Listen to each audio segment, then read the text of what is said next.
Pride and Prejudice by Jane Austen. Chapter 2. Mr. Bennet was among the earliest of those who waited on Mr. Bingley. He had always intended to visit him, though to the last always assuring his wife that he should not go.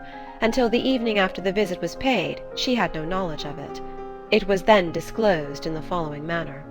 Observing his second daughter employed in trimming a hat, he suddenly addressed her with, "I hope Mr. Bingley will like it, Lizzie."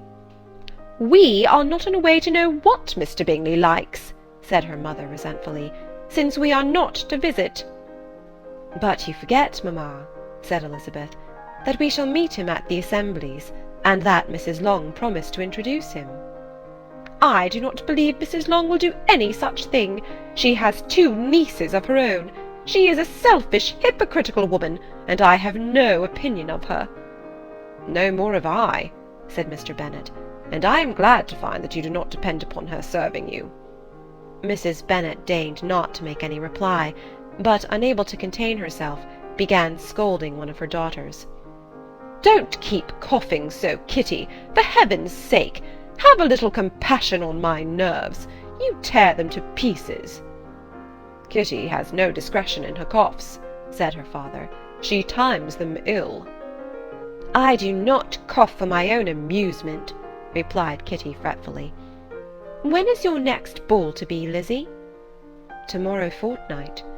"Ay, so it is," cried her mother, "and Mrs. Long does not come back till the day before, so it will be impossible for her to introduce him, for she will not know him herself." "Then, my dear, you may have the advantage of your friend, and introduce Mr. Bingley to her." "Impossible, Mr. Bennet, impossible, when I am not acquainted with him myself. How can you be so teasing?" "I honour your circumspection. A fortnight's acquaintance is certainly very little. One cannot know what a man really is by the end of a fortnight. But if we do not venture, somebody else will, and after all Mrs. Long and her daughters must stand their chance, and therefore, as she will think it an act of kindness, if you decline the office, I will take it on myself." The girls stared at their father. Mrs. Bennet said only, "Nonsense, nonsense!" "What can be the meaning of that emphatic exclamation?" cried he. "Do you consider the forms of introduction and the stress that is laid on them as nonsense?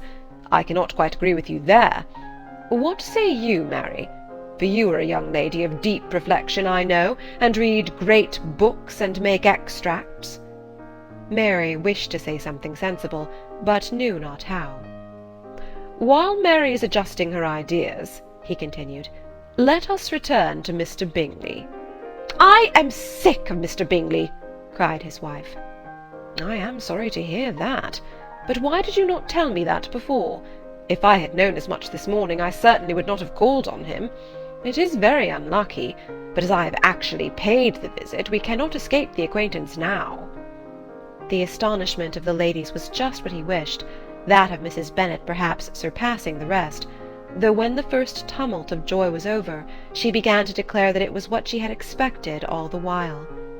"How good it was in you, my dear Mr. Bennet! But I knew I should persuade you at last. I was sure you loved your girls too well to neglect such an acquaintance. Well, how pleased I am! And it is such a good joke, too, that you should have gone this morning and never said a word about it till now." "Now, Kitty, you may cough as much as you choose," said Mr. Bennet, and as he spoke he left the room, fatigued with the raptures of his wife. "What an excellent father you have, girls," said she when the door was shut.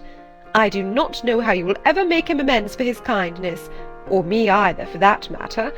At our time of life it is not so pleasant, I can tell you, to be making new acquaintances every day, but for your sakes we would do anything. Lydia, my love, though you are the youngest, I dare say Mr. Bingley will dance with you at the next ball."